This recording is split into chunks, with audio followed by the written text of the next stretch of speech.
Dragon is in countdown. Falcon 9 is in startup.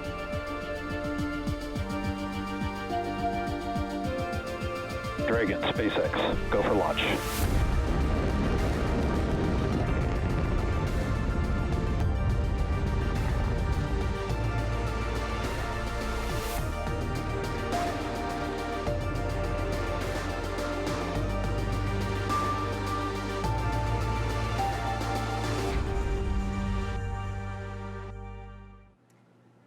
You are looking live at Launch Complex 39A at Kennedy Space Center. In just over 27 minutes, this Falcon 9 rocket will launch the 29th Commercial Resupply Services mission from both NASA and SpaceX to the International Space Station. Good evening and welcome to live coverage of the CRS-29 launch. I'm NASA's Jasmine Hopkins. Today's launch is the first live broadcast available on NASA's newest free streaming platform, NASA Plus. Scan the QR code on your screen now for more mission coverage, new original content, and to put the NASA universe at your fingertips. For CRS-29, fueling of the Falcon 9 began about 12 minutes ago, and we're counting down to an instantaneous launch at 8:28 and 14 seconds Eastern Time. This mission will deliver over 6,000 pounds of science supplies and equipment to the space station. And commercial resupply missions help NASA and our partners continue research to better our life right here on Earth and help us explore deep space. So let's go now to SpaceX headquarters in Hawthorne, California, where Jesse Anderson is standing by to tell us more about the vehicle supporting today's mission. Jesse? Thanks, Jasmine. Hello, everyone. My name is Jesse Anderson, and I'm a manufacturing engineering manager for Falcon here at SpaceX. It's great to be covering today's mission in partnership with NASA, marking SpaceX's 81st launch of the year. Now, on your screen in a second, there you go. You can see a live view of SpaceX's two-stage Falcon 9 rocket with our Dragon spacecraft at the very top. Today marks SpaceX's sixth and final mission to the space station for 2023. And in fact, this will mark the most flights Dragon has flown to the orbiting laboratory in any single year. Since taking flight in 2010, Dragon remains one of the few vehicles that can deliver significant cargo to the space station and the only vehicle that can deliver cargo from the space station. It's a fully autonomous vehicle, which means it's capable of flying itself to and from its destinations. Today, Dragon has visited the station 38 times and transported more than 300,000 pounds of cargo back and forth from the orbiting laboratory. It's also the first private spacecraft to take humans to the space station. Falcon 9 and Dragon were both designed with reflight in mind, and the vehicle hardware is built to support multiple missions with minimal refurbishment. Today's Dragon is flying for its second time and marks SpaceX's 21st reuse of the vehicle. Below Dragon is Falcon 9, which you can think of as two rockets built in one. The lower part, which is also the larger part of the rocket, is called the first stage. The first stage has 9 Merlin 1D engines, which accelerate the vehicle through the Earth's atmosphere and into various orbits in space. At the top of the first stage is the black inner stage, and above that is the Falcon 9 second stage. The two stages will separate about 2.5 minutes into flight, and then the second stage will ignite its single Merlin vacuum, or what we call the MVAC engine, which is the 10th engine on the rocket, to carry Dragon to its desired orbit.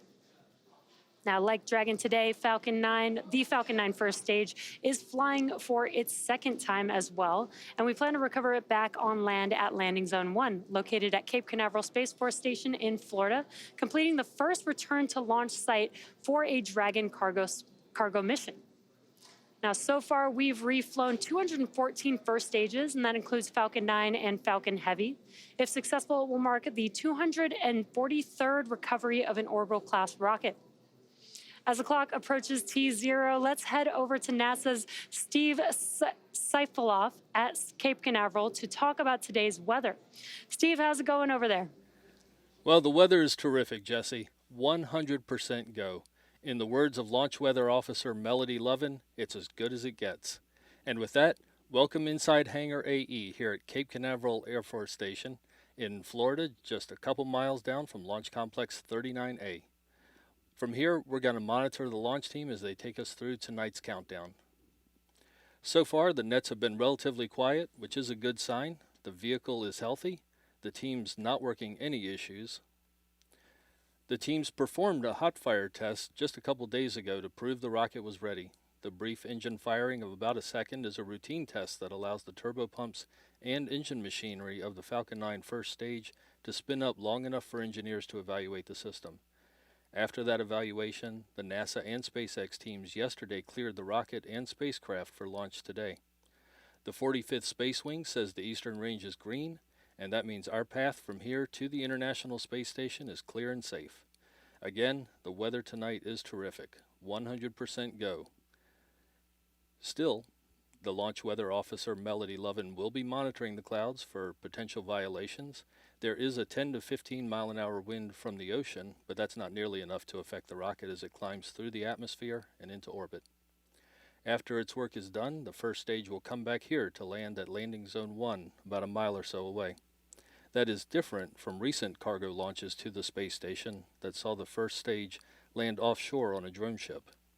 And to save you a Google search, the first cargo mission to see the first stage return to land was CRS 9 back in 2016. Right now, SpaceX is fueling the Falcon 9 with RP-1, or rocket-grade kerosene, and super cold liquid oxygen. That is minus 297 degrees, and it is also being loaded into the first stage and second stage. And it's that liquid oxygen turning into a gas and venting into the air that is producing the white clouds you see around the rocket. All rockets are designed with valves that open to allow the oxygen to boil off to maintain the right pressure in the tanks. Those clouds form when the oxygen makes contact with Florida's humid air. Our launch time tonight is 8:28 and 14 seconds, and the launch window is instantaneous to put the spacecraft on course to dock with the International Space Station on Saturday, November 11th at 5:20 a.m. Eastern Time. For more on that, let's head over to Chelsea Bayarte inside NASA's Mission Control Center in Houston. Thanks, Steve, and welcome to the International Space Station's Flight Control Room here inside Mission Control. I'm Chelsea Bayarte, live in NASA's Johnson Space Center here in Houston, Texas. Teams of flight controllers are behind me monitoring tonight's launch with Flight Director Garrett Henn at the helm. Mission Control is go for launch, meaning the space station is ready to receive the spacecraft, and we're not tracking any issues that would prevent a docking. From here on out, mission controllers will observe the launch and monitor the Dragon vehicle during all milestones of its flight. The astronauts on board are likely to be asleep at the time of launch. There are 7 people living aboard the International Space Station now: NASA astronauts Jasmine Mogbelli and Laurel O'Hara, Andreas Mogensen from Denmark, Satoshi Furukawa from Japan, and Roscosmos cosmonauts Konstantin Borisov, Oleg Kononenko, and Nikolai Chub. When the Cargo Dragon arrives on November 11th, it will dock autonomously, but O'Hara and Mogbelli will be on deck to monitor its arrival. The crew will first unpack the more time-sensitive science experiments and cargo, and then, as the week goes on, continue to unpack their delivery. They'll be receiving some pizza kits, olives, an assortment of cheeses, and some holiday treats like pumpkin spice cappuccino, cranberry sauce, and chocolate. So I'm sure they're looking forward to it. In the meantime, here in Mission Control, everything is still a go, and we're looking forward to following along with the Cargo Dragon during its journey to the International Space Station. So for now, let's go back to Kennedy. Jasmine? Thank you so much for those updates, Chelsea and team. We are now at T-minus 19 minutes and counting from liftoff of the 29th Commercial Resupply Services mission from NASA and SpaceX. This mission will carry 6,505 pounds of cargo, including supplies to support the crew on board, spacewalk equipment, vehicle hardware, computer resources, and of course, science investigations. So let's take a closer look at what's on board.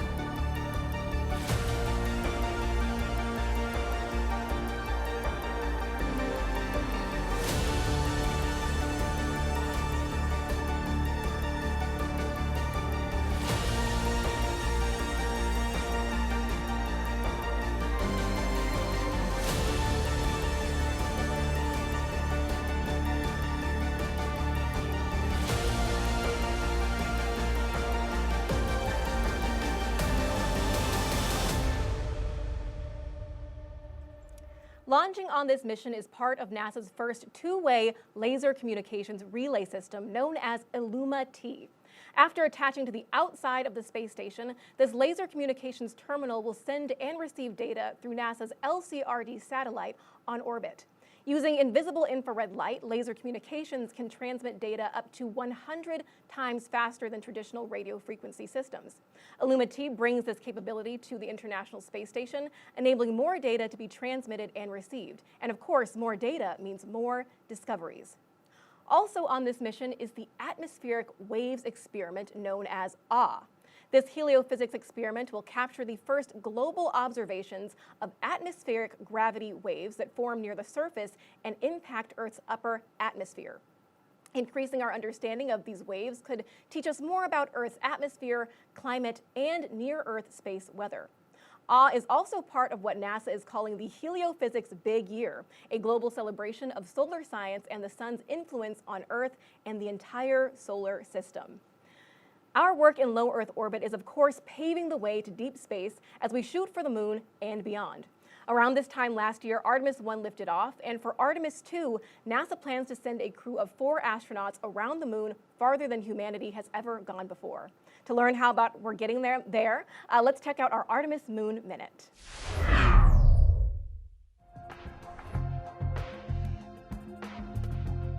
Preparations for NASA's Artemis 2 mission are underway at Kennedy Space Center. Engineers inside the Neil Armstrong Operations and Checkout Building connected the 2 major components of the Artemis 2 Orion spacecraft, the crew and service modules. Once in space, these important pieces of hardware will fly the Artemis 2 crew around the moon and back.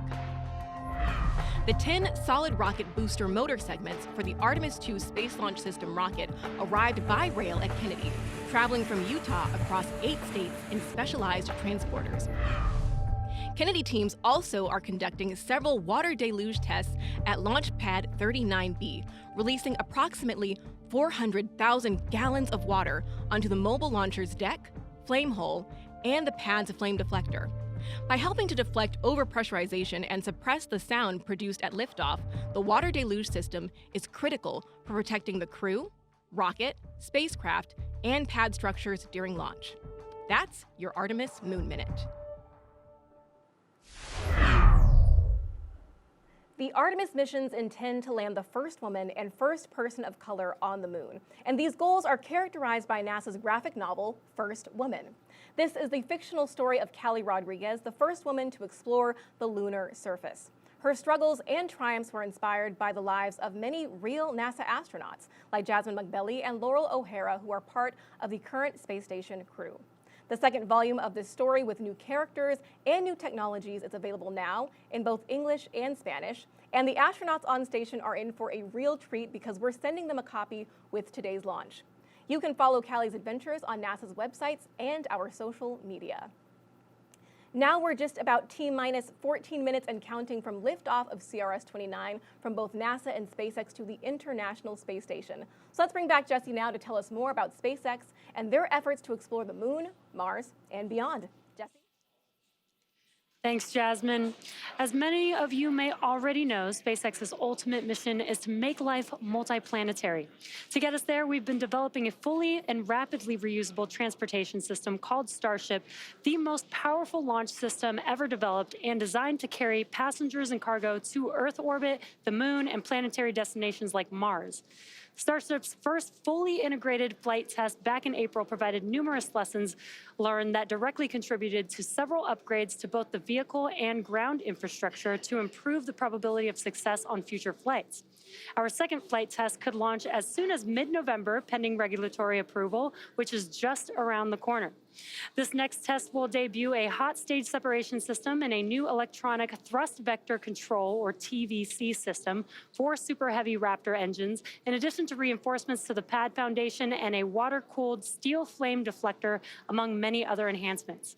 Building bases or even cities on Mars will require huge amounts of cargo and eventually crew.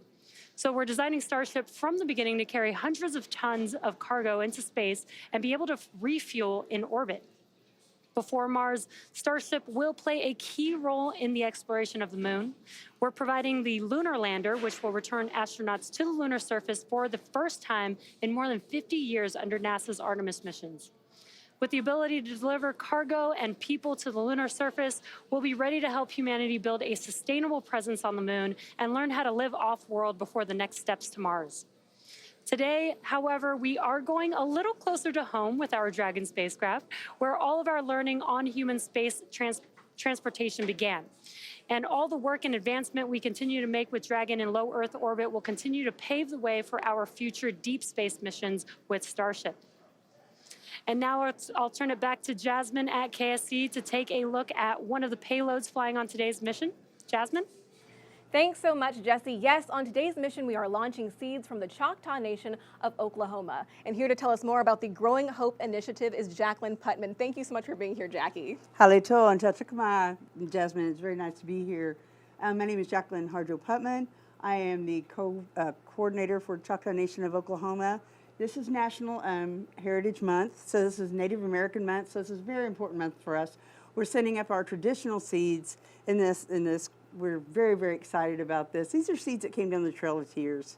These are seeds that were sown in the hems of our ancestors' garments, so they knew when they left Mississippi that they would have to have food to start over. So they had the forethought, and they would have never dreamed where we're going today. Right, Jacqueline, there's a lot of emotional significance to these seeds. Absolutely. So can you tell us about, you guys are going to plant them at Jones Elementary. How are these going to inspire the next generation? This is exciting. When they come back, what we're going to do is take them to Jones Academy. It's a Native American school that we have. And they're going to plant them. We're going to do the STEM program. We're going to do a side-by-side testing for what has been on Earth, what's gone out of space, do a comparison. We're getting these kids excited about science. We want to get new astronauts. We want them to know they have a future. That this is something that they can do. This is not out of range. Right. That this is something that they can have as well. Exactly. Jacqueline, we actually showed some pictures on the screen of the different things that are going to be planted. What seeds, what kind of seeds are you sending? We're sending our traditional Tanchi flower corn. It can grow up to 20 feet tall. We've grown it to 18.5 feet. This is what we grind up and make our banaha bread. Mm-hmm. We're sending our Choctaw sweet potato squash. It can last on the shelf up to a year. It's high in manganese, magnesium, zinc, vitamin A, and iron. And this is hoping the astronauts will hopefully take and grow themselves because they last, they're good for you. So, and then we have our Tanchi, we have our Smith peas, we have Chukvi peas. These are just really prolific peas that do really well, indoors, outdoors, and they're high in iron, and they're really prolific. So we're really hoping that they'll put these to use because that is awesome. Jackie, how are you going to incorporate this into the STEM curriculum? Well, actually, what we're doing is we're building a new garden. We've been talking about building a brand new garden over at Jones Academy for this program so we could have extra produce for the kids to study and get them interested in this program so that can lead to college educations, to NASA. Right. I mean, exactly. Who could ever believe that we would be here at NASA today? Right. And we're kicking off Native American Month, so we're very excited and very honored. That is fabulous. Very poignant, very good timing for this. Thank you so much, Jackie Putman. So this science and all the science launching today is made possible by the International Space Station, which celebrates 25 years of operation this month. Here's a look at some of the highlights from the past few decades on the orbiting laboratory. The ISS is the most incredible wonder of the modern world.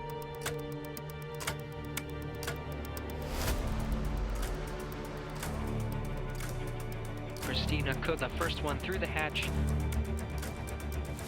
We're pushing boundaries. We're doing things that nobody else was doing.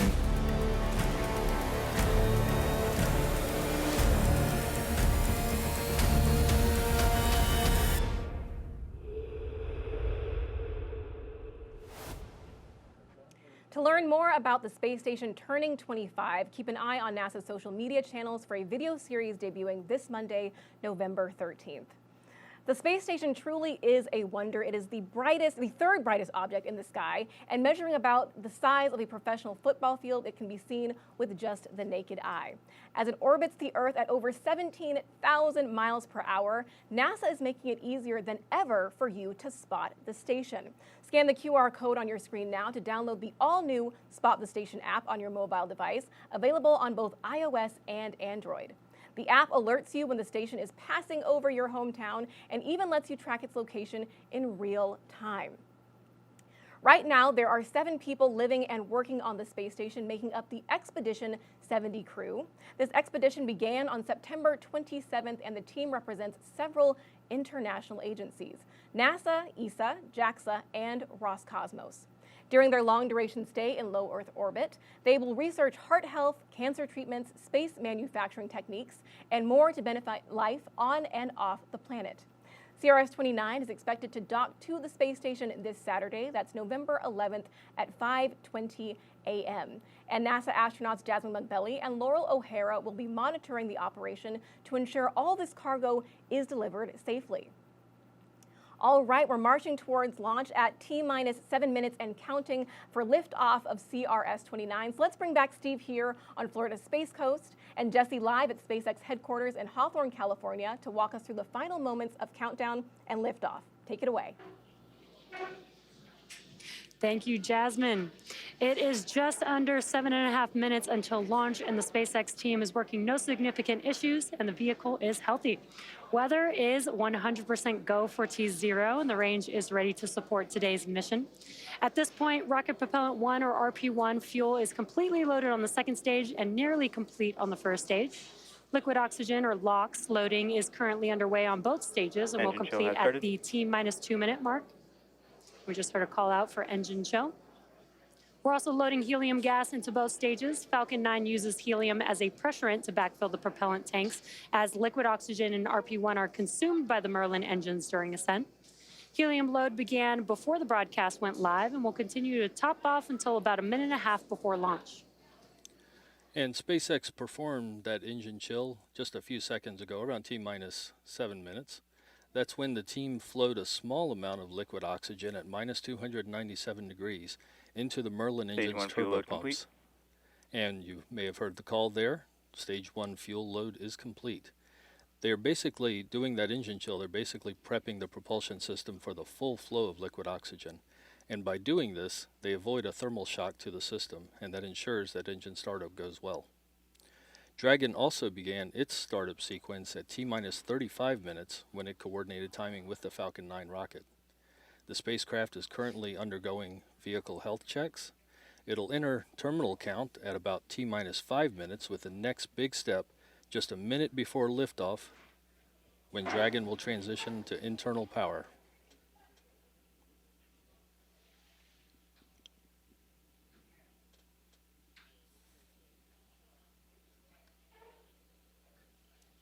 And you can see on your screen there are clamp arms beneath the Dragon vehicle. Once those begin to open up, that'll be coming up here shortly in just about under a minute now. Those clamp arms will open up, and that'll allow the transporter erector, which is that large trusted structure that you see on your screen next to the vehicle, that will begin to retract away from the vehicle. The transporter erector, the TE, is used for vehicle rollout and to route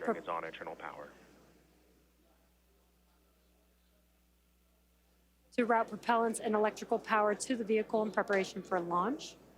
Now, once the clamp arms are fully opened, that'll allow some room for that TE to be able to move back from the vehicle. In these last few minutes before T0, Falcon 9 is performing final health checks on its primary communications, avionics, and propulsion systems in preparation for flight. We may hear call-outs that engines are sufficiently chilled as we get a little closer to liftoff, and then we did hear that call out that they are preparing for strong back retract. That is the TE that I just mentioned. And maybe a little hard to see, but the clamp arms should be opening very slowly there. Again, they are the arms just below the Dragon that you see there on your screen. And there you can see those clamp arms opening up. And again, as a reminder, the booster on your screen is flying for its second time and will be landing back on land at landing zone 1, which is not too far from the launch site. And there you can see that the clamp arms look like they're fully open now. That transporter erector can now begin to move away from the vehicle. It will also be pretty slow and slight, but just enough to allow some room for the vehicle for liftoff. And at T-minus 3 minutes, 22 seconds and counting, we are waiting for a call for Stage 1 liquid oxygen loading complete. This launch will take about 6,000 pounds of hardware, crew supplies, and science to the space station. Stage 1 LOX load complete. And there we have the call we were waiting for. Stage 1 LOX load complete. That is the liquid oxygen. One of the larger pieces of equipment that CRS 29 is carrying tonight is a technology demonstrator. It's called Illuma-T, and it'll transmit data to Earth on lasers. Those lasers can hold a lot more data than previous communications equipment, and this trial will show how that rush of data can help researchers learn a lot more about their work on the station. Dragon will be docked to the space station for about a month before returning home. At T-minus 2 minutes, 25 seconds and counting, we are awaiting the checkouts of the second stage thrust vector control actuators. And this is often referred to as an engine wiggle test. This is when SpaceX moves the thrust nozzle on the second stage slightly to make sure the guidance software and hardware is ready for flight. SpaceX does the exact same test on the first stage engines just seconds before ignition. Stage 2 LOX load complete. And great call out there. Stage 2 LOX load is complete, which means that propellant loading is now complete on both stages of the Falcon 9. Dragon is also performing its final health checks to make sure that all the vehicle's primary systems are ready for its rendezvous with the International Space Station. You may have noticed that there's some white clouds around the vehicle there on your screen. Those clouds are normal. That is the chilled gas above the tank liquid surface for the liquid oxygen that we vent out overboard to maintain pressure in the tank as needed. And once that cold gas comes into contact with that warmer air, it creates those white clouds that you see there. And we are at T-minus 1 minute, 5 seconds and counting. Soon the Falcon 9 computers will enter startup mode. Falcon 9 is in startup.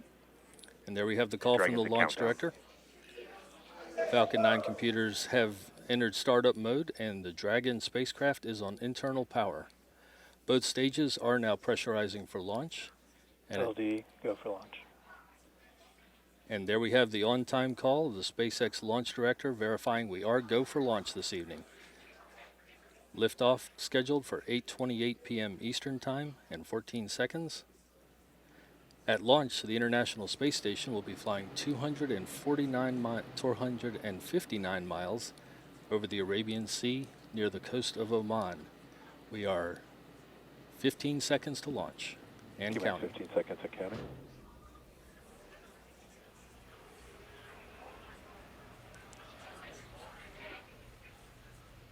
T-minus 5, 4, 3, 2, 1, ignition, liftoff.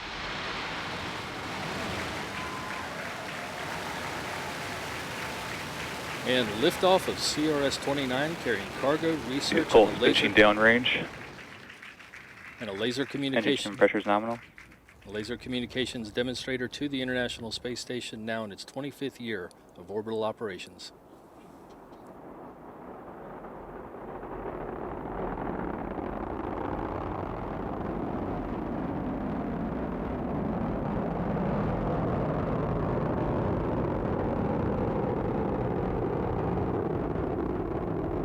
Nominal power and telemetry. At T plus 40 seconds, Falcon 9 has successfully lifted off from historic Launch Complex 39A in Florida. We are now coming up on max Q in just about 15 seconds or so. That is Falcon the point 9 of is maximum supersonic. aerodynamic. That's the point of maximum aerodynamic pressure that the vehicle will go through during its flight.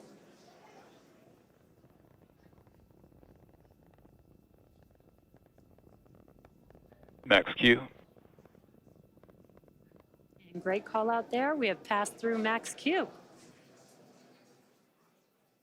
Now with that, we have 5 events coming up that will be back to back. First will be main engine cutoff. Main engine is that what you see on your screen. Those 9 Merlin engines are lit up right now. but we will have MECO, which is main engine cutoff, and that's where we'll shut down all of those engines that you see there on your screen. That'll slow the vehicle down in preparation for the next event called stage separation, which is where the first and second stages will separate from each other. Then the first stage will perform a flip to head back to our launch site for landing, while the second stage continues to light its Merlin vacuum engine to boost Dragon to low Earth orbit during SES-1, or second stage start 1. And the last event will be the first stage, starting up its 1 minute long boost back burn. Again, those events are coming up here in a few seconds. Main engine cutoff, stage separation, stage 1 flip, second stage engine start, and the boost back burn for that first stage vehicle. MECO. Stage separation confirmed.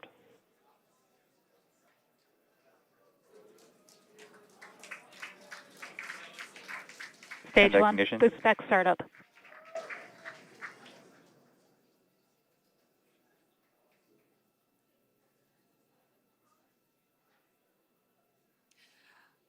Love those views on your screen. You could see stage separation with the first stage heading back to land, and the MVAC engine on your screen lit up. And on your left-hand side there on your screen, you can see the first stage in its boost back burn. Some really awesome views there. On your right-hand screen is a view from the second stage looking at the MVAC engine.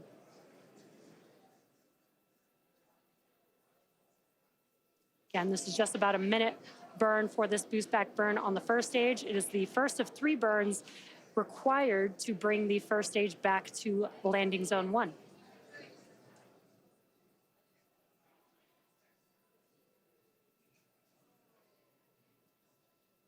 Stage 1, boost back shutdown. And we just heard that call out, and you can see as the engines shut down on your screen, that concludes the boost back burn for the first stage vehicle. If you're just tuning in, you're watching a live webcast for the 29th commercial resupply mission to the International Space Station for NASA. This is SpaceX's 81st mission for 2023 and the 6th and final Dragon flight to the International Space Station this year. We lifted off from Kennedy Space Center's Launch Complex 39A just about 4 minutes ago. And as a reminder, today's mission marks the 2nd flight for this Falcon 9 booster, which previously supported the Crew 7 launch earlier this year in August. This is also the first return to launch site for a cargo mission, which helps improve refurbishment and relight times for Falcon 9.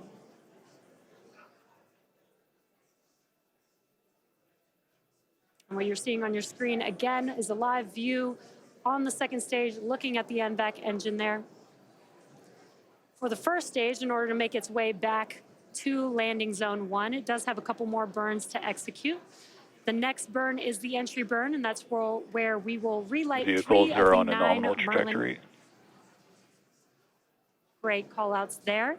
Nominal trajectories for both vehicles. The entry burn is where we will relight 3 of the 9 Merlin 1D engines. This will help to slow the stage down as it re-enters back into the upper parts of the Earth's atmosphere. Then the third and final burn will be the landing burn. That is a single engine burn. The center E9 engine helps bring the vehicle speed down rapidly just before touching down on the landing zone.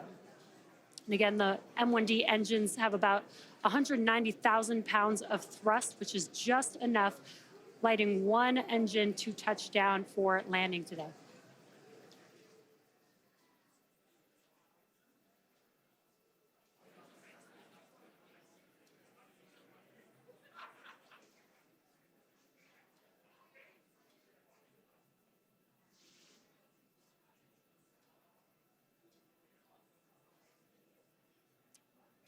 We are just about 15 seconds or so away from that entry burn beginning on the first stage vehicle. We do use 4 grid fins on the first stage to help guide the vehicle back to its landing zone. They are 4 hypersonic grid fins comprised of titanium that are positioned near the top of the first stage. Stage 1, entry burn startup. There's that call out. The entry burn has begun. This burn will last just about 15 seconds Stage 1, or so. entry burn shutdown. And One very quick burn, but as you can see, those engines shut down on your screen. That concludes the entry burn for the first stage vehicle. And you could kind of see the grid fins there with a little gleam of light on your screen. Stage 1, FTS is saved. Vehicles continue to follow a nominal trajectory. Excellent call-outs. The first stage vehicle also has 4 landing legs near the base of the vehicle, and that they Stage 1 transonic. They're deployed just a few seconds before touchdown of the vehicle. And if successful, this will mark the 243rd time that we've recovered a first stage booster, and that includes Falcon 9 and Falcon Heavy missions. Stage 1 landing burn. There's that call out. The landing burn has begun. You can see it there on your left-hand screen. Let's watch as Falcon 9 touches down. Stage 1 landing leg deploy.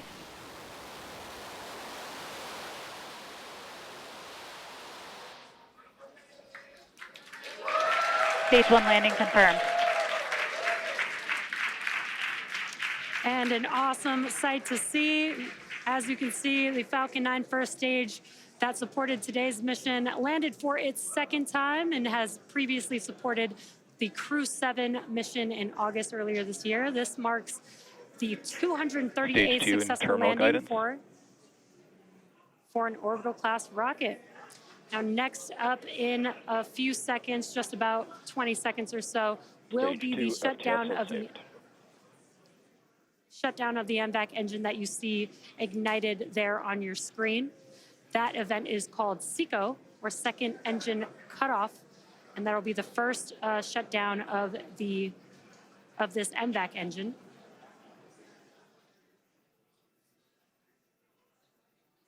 SECO.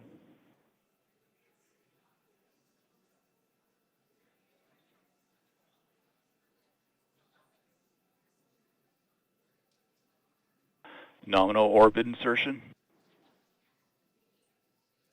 Great news. We have just had SECO and heard a confirmation of good nominal insertion. At T plus 9 minutes into the mission, we are coming up on the last major task for Stage 2, commanding separation of Dragon, which is a couple minutes from now. We expect to have a live video of Dragon separation from the trunk looking back at Stage 2. CRS 29 will be joining the Crew 7 vehicle currently on orbit.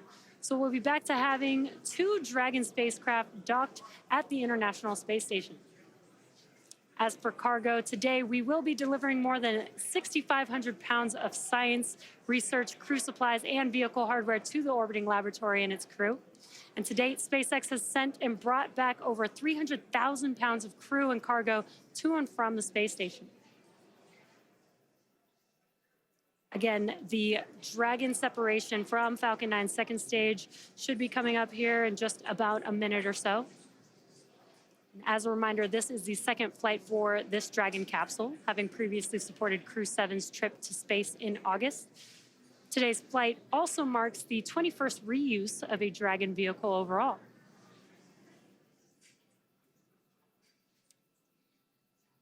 Dragon has 16 Draco thrusters, each with the capability to deliver 90 pounds of force. There are 4 pairs of these 3 thrusters spaced evenly around the capsule, and that helps control and guide the vehicle, as well as 4 forward bulkhead thrusters underneath the nose cone. Now today, the vehicle does not have super Draco thrusters, seats, or life support systems, as it's not carrying crew, and this saves on weight in space and also allows for a faster refurbishment time.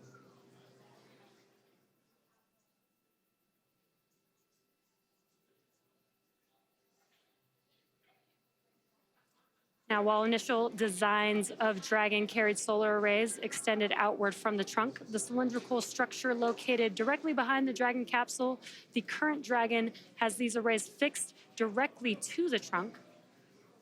And you may see a dark side of the trunk and a light side of the trunk. The dark side is those solar panels, while the light side is a radiator to help keep the spacecraft cool. Once the Dragon capsule reaches the International Space Station, it will be able to autonomously dock using its navigation sensors, centerline camera, and light detection and ranging, or LiDAR, equipment. The Dragon capsule is connected to the trunk beneath it via the trunk claw and connects thermal control, power, and avionics system components between the trunk and the capsule. And another fun fact, once on station, Dragon can serve as an extra module for science payloads lacking room on the space station, which we refer to as Extend the Lab. Dragon separation confirmed. And there you can see on your screen, the Dragon spacecraft has separated from the Falcon 9 second stage.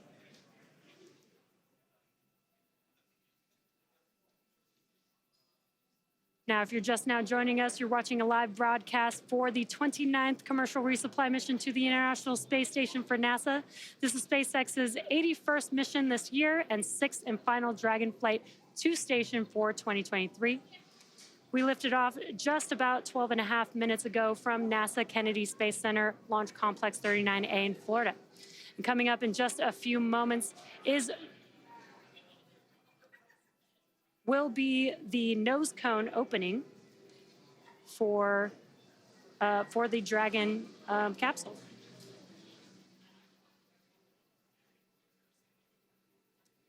All right, so that will do it for me here in Hawthorne. So we are going to send it over to Chelsea in Houston to talk us through the nose cone opening. Chelsea? Thank you, Jesse, and welcome back to the International Space Station's Flight Control Room. I'm here with continued live coverage here in Mission Control Houston. We got a view of launch up on the monitors here in the room, and just like you saw at home, the Cargo Dragon spacecraft is making its way to the space station as we speak. As Jesse explained, the spacecraft has already gone through a number of milestones. It separated from the second stage of the Falcon 9 rocket and performed a number of automatic checkouts, doing small firings of the Draco thrusters. The next major milestone that we'll be looking out for here in Mission Control is nose cone deploy. We already got confirmation that these latches, the things that are attaching the Dragon nose cone, are starting to come off. This is a process that's going to take a couple of minutes, and then that nose cone will begin to pop off. So let's talk a little bit about why we want this nose cone deployed. The nose cone protects the docking hardware that is needed to attach the Cargo Dragon spacecraft to the space station for its 1-month stay, so nose cone deploy is a critical step in our timeline today. The nose cone also unveils 4 forward bulkhead thrusters, which Dragon will use for its major burn maneuvers to catch up with the space station. There will be a checkout of these engines just minutes after nose cone deploy, and the nose cone also protects Cargo Dragon's navigational sensors during ascent. These rendezvous and tracking elements help the spacecraft understand where it is and where it needs to go to reach the space station.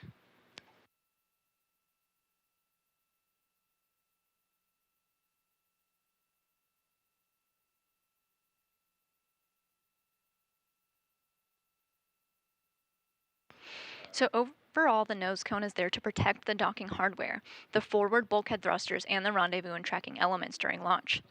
And now the nose cone is in the process of opening up so the spacecraft can use those elements. There are 2 sets of 6 latches positioned around the docking ring, so 12 latches total need to be unlatched before the nose cone can swing open. This could take a couple of minutes to complete, and once they're open, then the nose cone will start to slowly swing open. This is a process that could take an additional 5 minutes, and we hope to get live views of this from the Cargo Dragon spacecraft later on.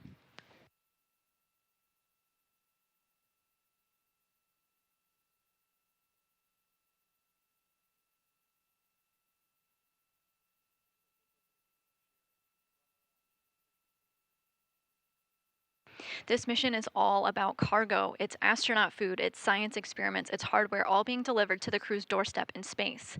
They're in their sleep period right now, but they'll wake up to the news that their package is on its way. NASA astronauts Laurel O'Hara and Jasmine Mogbelli will monitor the spacecraft's arrival on Saturday.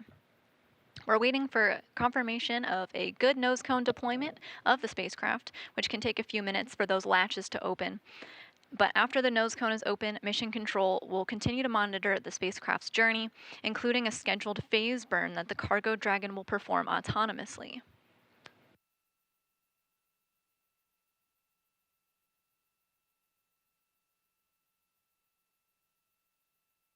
That burn is expected to begin just a short while from now, with the engines firing for close to 12 minutes in duration. Going into Friday, the spacecraft will perform an additional 5 burns, all with the goal of fine-tuning Cargo Dragon's path to the International Space Station.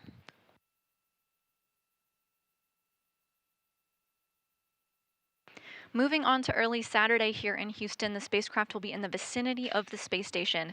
A team here in Mission Control will work closely with SpaceX headquarters in Hawthorne, California.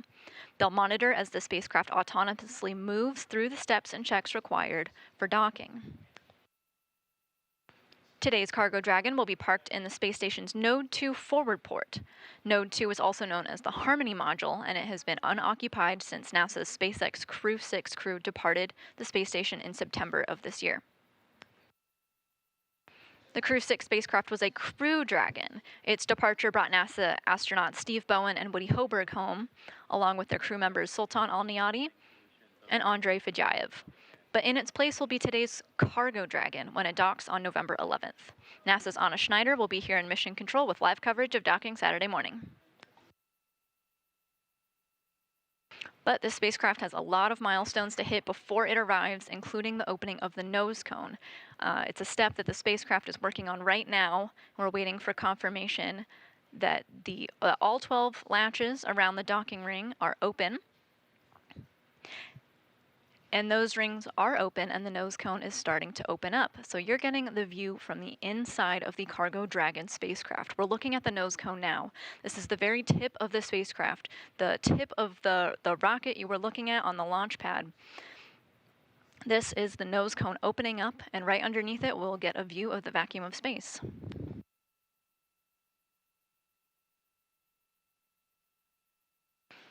This nose cone will stay in this open position until the very end of its mission, closing once again just before the spacecraft re-enters Earth's atmosphere to provide some additional protection to that same hardware. This Cargo Dragon spacecraft is expected to return next month, undocking from the space station's Harmony module in early December, bringing back science experiments and other supplies back to Earth.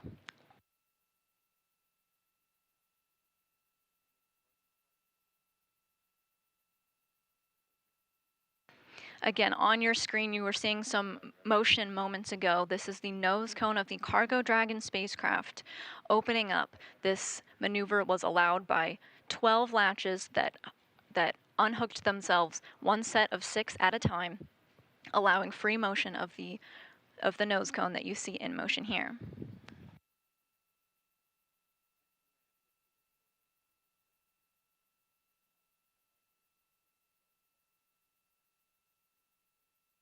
This nose cone deployment started just almost 7 minutes ago, and now the nose cone is opening and we're looking at the vacuum of space from the point of view of the Cargo Dragon spacecraft. Just because it's no longer on your screen does not mean it's fully open. It has a couple of degrees more to go before we get confirmation of good nose cone deploy.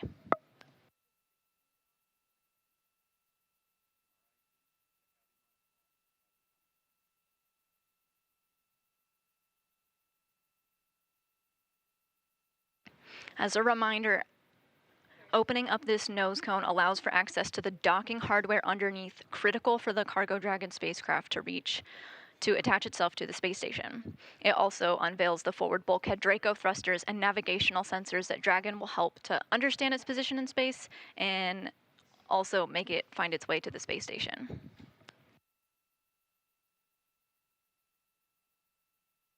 We've temporarily lost our live views, but so you're looking at a live view of Mission Control Houston as we continue to monitor the nose cone deployment. And just like that, we just got confirmation that nose cone deployment is complete.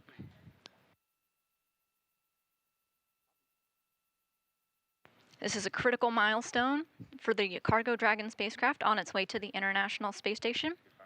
Once again, we got confirmation that the Cargo Dragon nose cone has deployed. I do have a special guest joining me today.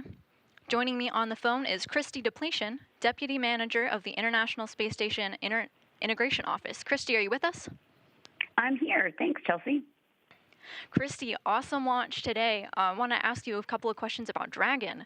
So when it arrives, the crew schedule gets increasingly busy with science and research. Can you tell us some of the important work that they'll be doing? Sure. That was a beautiful launch. Oh my gosh. And the booster landing was amazing. So the crew is very busy when it arrives. They're actually very busy even preparing for Dragon before it docks. The crew talks with payload developers to prepare for experiments they'll be doing. They also have a conference with our inventory and stowage officer to discuss the cargo being delivered and any changes to how they'll execute the unpacking and packing plan during the 30-day mission. The crew then does prepare for docking and ingress, and once Dragon is docked, the crew will perform their leak checks before they open the hatch. But yes, once Dragon arrives and the hatch is open, the crew gets right into work and we'll begin working on some of the experiments that were launched. One of these that I find interesting is from the European Space Agency called cerebral aging. It's a study of the effect of spaceflight and durability in space on cerebral organoids. An organoid is an artificially grown mass of cells or tissue that resembles an organ, so in this case, the brain. The overall goal of this experiment is to study the aging process in cerebral organoids derived from normal individuals and those patients with accelerated aging that may or may not be displaying hypersensitivity to UV radiation conditions, similar to what living organisms are exposed to during spaceflight. So this experiment will help us learn more about the effects of space conditions on our brains as we prepare for even longer duration space flights. And of course, the crew will be busy unpacking Dragon, and they are always excited to get the fresh food. As you mentioned earlier, we have some holiday-type food the crew can enjoy, like turkey, cranberry sauce, cheeses, and chocolate. So I think they'll enjoy that a lot. A reward for their hard work. Some science and some goodies. Sounds Yes. awesome. So looking ahead, 1 month from now, Dragon has completed its mission. Can you share some of the hardware or research that Dragon is going to bring home back to Earth? Yes, that's a great question. Our return missions are very important, just like launches are. They bring home research cargo as well as systems hardware that needs to be refurbished before we return it back to station. So the station is like our home and has equipment that needs repair and maintenance occasionally too. We are planning to return a few items on this flight for repair, including a resistive exercise device flywheel that provides the forces to simulate some 1G exercise for the crew. Another is a camera assembly that provides video feedback during our on-orbit robotic operations. And we're also returning the hardware that is part of the environmental control system for the plant habitat for repair. So this control unit keeps an eye on the humidity and other environmental factors within the plant habitat. So if you've seen pictures of tomatoes or peppers recently from station, they may have been growing in that facility. As far as the research over the next month, the crew will complete many, many experiments, and then a lot of that research will come home for the scientists to have in a pretty rapid timeline. So that allows them to get their results pretty quickly. Christy, thank you so much for joining us here today. Sure, thanks for having me. So back here in the International Space Station's flight control room, flight controllers are going to continue monitoring the next milestones of the Cargo Dragon as it makes its way to the International Space Station. They're going to continue to look for some upcoming milestones going into Friday and then Saturday as the Dragon arrives into the vicinity of the space station, getting ready for docking. So that's it here from Mission Control. Back to Jasmine and Kennedy. Thank you so much, Chelsea. That's going to wrap up our launch coverage of the 29th Commercial Resupply Services mission from both NASA and SpaceX to the International Space Station. As a reminder, docking is set for Saturday. That's November 11th at 5:20 a.m. and live coverage for that operation is scheduled at 3:45 a.m. Eastern. Thanks again for joining us tonight. We'll leave you with a replay of the beautiful launch. And until next time, go NASA, go SpaceX, and go CRS 29.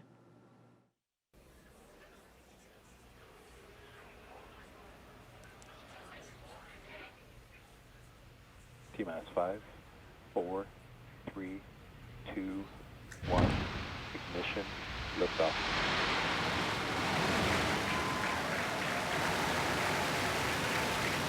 And liftoff of CRS-29 carrying cargo, research, Vehicle and a laser pitching downrange. and a laser Engine communication. pressure is nominal. A laser communications demonstrator to the International Space Station now in its 25th year of orbital operations.